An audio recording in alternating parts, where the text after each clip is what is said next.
Hi, welcome to Vijay talkies. நான் உங்க விஜய் ஆனந்த். சென்னையில் மிக பிரம்மாண்டமா கலைஞர் 100 நிகழ்ச்சி நடந்துட்டு இருக்கு. அது குறித்த ஒரு சிறப்பான விஷயங்களை தான் இன்னைக்கு ஷோல பார்க்க போறோம். வாங்க.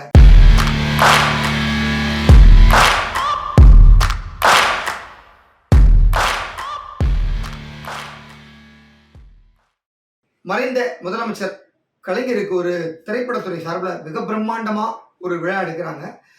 ரொம்ப வருஷம் கழிச்சு கிட்டத்தட்ட ஒரு 21 அமைப்புகள் ஒன்றா சேர்ந்து இந்த ஒரு கலைஞர் 100 அப்படிங்கிற விழாவை ஏற்பாடு பண்ணியிருக்காங்க. இந்த விழா வந்து கடந்த மாதம் 24ஆம் தேதி நடக்கிறதா இருந்தது. சென்னை சேப்பாக் கிரிக்கெட் மைதானத்தில் அங்கே வந்து எல்லா ஏற்பாடுகளும் பண்ணிட்டு இருக்கப்ப தான் இந்த மிக்ஜாம் புயல் வெள்ளம் பாதிப்பு காரணமாக அதோட நிகழ்ச்சி தள்ளி வைக்கப்பட்டது. ஸோ அதுக்கு பதிலாக கிண்டியில் இருக்க அந்த ரேஸ்கோர்ஸ் மைதானத்தில் தான் இன்றைய தினம் இந்த நிகழ்ச்சியானது நடைபெறுகிறது. இந்த நிகழ்ச்சியில் கலந்துக்கிறதுக்கு வசதியாக திரைத்துறையில் இருக்க எல்லா அமைப்பு சார்பில் இன்னைக்கு படப்பிடிப்புகள், டப்பிங், எடிட்டிங் உள்ளிட்ட எந்த ஒரு பணியும் நடைபெறாதுன்னு ஏற்கனவே அறிவிச்சிருந்தாங்க எல்லா சங்கங்களும். அதே போல எல்லா சங்கத்தினுடைய நிர்வாகிகளும் முக்கியமான நடிகர் நடிகர்களுக்கு, இயக்குநர்களுக்கு, அரசியல் கட்சி பிரமுகர்களுக்கு நேரில் கொண்டு போய் அழைப்புதல் கொடுத்துருந்தாங்க. ஒரு டீமாக போட்டு அழகா பிரித்து எல்லா வேலையும் அழகா கச்சிதமாக முடிச்சிருந்தாங்க.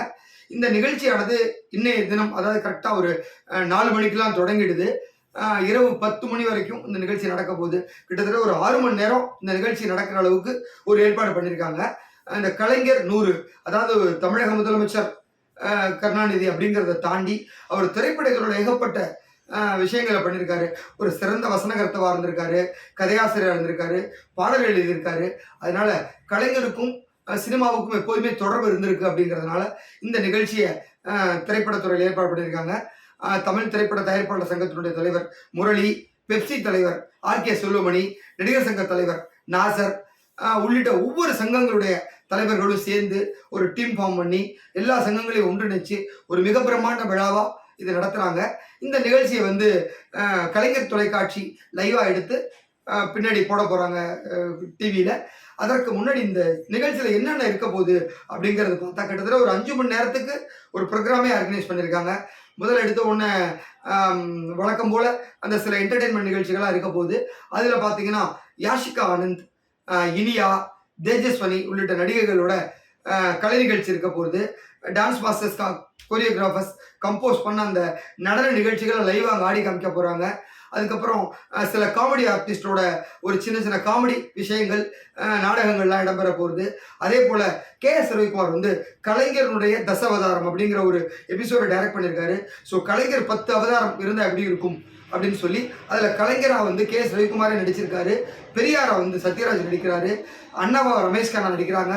இது மாதிரி உள்ளிட்ட ஒரு 10 கேரக்டர்ஸை டெவலப் பண்ணியிருக்காரு. அந்த ஒரு எபிசோடு இருக்குது. அடுத்து வந்து இயக்குனர் விஜய் வந்து கலைஞர் பற்றின ஒரு முக்கியமான விஷயத்த டாக்குமெண்டேஷன் பண்ணியிருக்காரு. அதை வந்து அந்த குறும்படத்தை வந்து அங்கே ஸ்க்ரீன் பண்ணுறாங்க. அந்த நிகழ்ச்சி இருக்க போகிறது.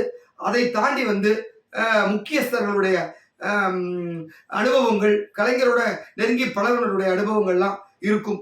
இந்த விழாவில் யாரெல்லாம் கலந்துக்க போறா அப்படின்னா உண்மையிலே ஒட்டுமொத்த இண்டஸ்ட்ரியே கலந்துக்க போறாங்க. அதாவது இந்தியா பூரா உள்ள தலை சிறந்த நடிகர்கள் எல்லாமே கலந்துக்கிறாங்க. குறிப்பாக நம்ம தமிழ் இண்டஸ்ட்ரியிலேருந்து சூப்பர் ஸ்டார் ரஜினிகாந்த், உலகநாயகன் கமலஹாசன், தளபதி விஜய், தல அஜித், விக்ரம், சூர்யா, சிவகார்த்திகேயன், தனுஷ், இப்படி ஒட்டுமொத்த இண்டஸ்ட்ரியில் இருக்க டாப் ஹீரோஸ் எல்லாமே கலந்துக்கிறாங்க. அதே போல ஹீரோயின்ஸ்ல பார்த்தீங்கன்னா lady super star Nayanthara, Trisha, Jyothika, Aishwarya Rajesh, இப்படி முன்னணி நடிகர்கள் எல்லாருமே அதில் கலந்துக்க போறாங்க. அதே போல தெலுங்குலேருந்து சிரஞ்சீவி கலந்துக்கிறாரு, கன்னடத்திலேருந்து சிவராஜ்குமார் கலந்துக்கிறாங்க, மலையாளத்திலேருந்து மோகன்லால் கலந்துக்கிறாங்க, பாலிவுட்லேருந்து வந்து அமிதாப் பச்சனுக்கு அழைப்பு கொடுத்துருந்தாங்க. அவர் கொஞ்சம் உடல்நிலை பிரச்சனை காரணமாக அவர் கலந்துக்க முடியல. ஆனால் அவர் சார்பிலையோ இல்லாட்டினா இன்னும் 2 பேருக்கு சேர்த்து அழைப்பு கொடுத்துருந்தாங்க. சஞ்சய் தத் இல்லை ஜாக்கி ஷரஃப் யாராவது ஒருத்தர் கலந்துக்கிறதுக்கு வாய்ப்பு இருக்கு. இவங்க 3 பேருமே பார்த்தீங்கன்னா இப்போ தமிழ் படங்கள் அதிகமாக நடிச்சிட்டு இருக்காங்க. அதில் இவங்க கலந்துக்கலாம் அப்படின்னு சொல்லியிருக்காங்க. ஸோ ஒட்டுமொத்தம் ஒரு இந்திய திரையுலகம் சார் இவ்வளோ ஆர்டிஸ்ட் இருக்க போகிறாங்க இந்த நிகழ்ச்சியில். இதை தாண்டி தமிழகத்தினுடைய தற்போதைய முதலமைச்சர், மறைந்த முதலமைச்சர் மு. கருணாநிதி அவர்களுடைய மகன் மு.க. ஸ்டாலின் கலந்துக்கிறாங்க. அப்புறம் அவருடைய மகனும் அமைச்சருமான உதயநிதி ஸ்டாலின் கலந்துக்கிறாங்க. அவர் அமைச்சர் மட்டுமல்ல, நடிகர், தயாரிப்பாளர், அதை தாண்டி பல்வேறு பொறுப்புகள் இருக்கு அவருக்கு. அவர் கலந்துக்கிறாரு. அப்புறம் ஒட்டுமொத்த தமிழக அமைச்சர்கள் இடம்பெற்ற இருக்கக்கூடிய அமைச்சர்கள் கலந்துக்கிறாங்க. எம்பி, எம்எல்ஏக்கள், இதை தாண்டி வந்து பல்வேறு அரசியல் கட்சி தலைவர்கள் எல்லாம் கலந்துக்கிறாங்க. எதிர்க்கட்சி தலைவராக இருக்கக்கூடிய எடப்பாடி பழனிசாமி, முன்னாள் முதலமைச்சர் ஓ பன்னீர்செல்வம், காங்கிரஸ், பாமக, தேமுதிக, நாம் தமிழர் கட்சியின் சீமான், இப்படி பல பேருக்கு அழைப்புதல் கொடுக்கப்பட்டிருக்கு. எல்லாரும் கலந்துக்குவாங்கன்னு சொல்லியிருக்காங்க. இந்த நிகழ்ச்சி வந்து ஒரு மிக பிரம்மாண்டமா இருக்க போகுது. இதுல வந்து ரஜினி என்ன பேச போறார், கமல் என்ன பேச போறார், அஜித், விஜய் என்ன பேச போறாங்க அப்படின்னு ரசிகர்கள் ஆர்வம் வெயிட் பண்றாங்க. கிட்டத்தட்ட வந்து ஒரு 20,000க்கு மேற்பட்ட பார்வையாளர்கள் அமரக்கூடிய அந்த அரங்கத்துக்கு டிக்கெட்ஸ் நிறைய விநியோகம் பண்ணியிருக்காங்க. 10,000 போலீஸ் பாதுகாப்புல ஈடுபட்டிருக்காங்க. கிண்டி பகுதி ஃபுல்லா வந்து போக்குவரத்து மாற்றம் பண்ணியிருக்காங்க. மிகப்பெரிய விரிவான ஏற்பாடுகள் செஞ்சிருக்காங்க. இந்த நிகழ்ச்சி வந்து உண்மையிலேயே வந்து தமிழ் சினிமாவில் ஒரு மணிமகுடமா இருக்க போகுது. ஏற்கனவே வந்து மறைந்த விஜயகாந்த் அவர்கள் நடிகர் சங்கத்தினுடைய தலைவராக இருந்த பொழுது நடிகர் சங்கத்துக்கு நிதி திரட்டுறதுக்காக மலேசியா, சிங்கப்பூர், துபாய் உள்ளிட்ட பகுதிகளில் வந்து உள்ளிட்ட நாடுகளில் வந்து கலை நிகழ்ச்சி நடத்தினாரு. அந்த கலை நிகழ்ச்சிக்கு ஒட்டுமொத்த தமிழ் இண்டஸ்ட்ரியே இங்கேருந்து கூட்டிட்டு போனாரு. அது ஒரு தமிழ் சினிமா மட்டும் இல்லை, இந்திய சினிமாவிலே வந்து வியக்கத்தக்க சாதனையாக சொல்லப்படுது. அவ்வளோ சிறப்பாக அங்கே நடத்துனாங்க. அங்கே உலகம் ஃபுல்லாக இருக்கக்கூடிய தமிழ் சொந்தங்கள், மற்ற வெளிநாட்டவரும் விரும்பி பார்த்தாங்க அந்த நிகழ்ச்சியை. அந்த வகையில் வந்து இன்னைக்கு வந்து கிண்டியில ரேஸ்கோர்ஸ் மைதானத்தில் நடக்கக்கூடிய கலைஞர் 100 விழாவும் அந்த மாதிரி ஒரு விழாவாக இருக்க போகுது.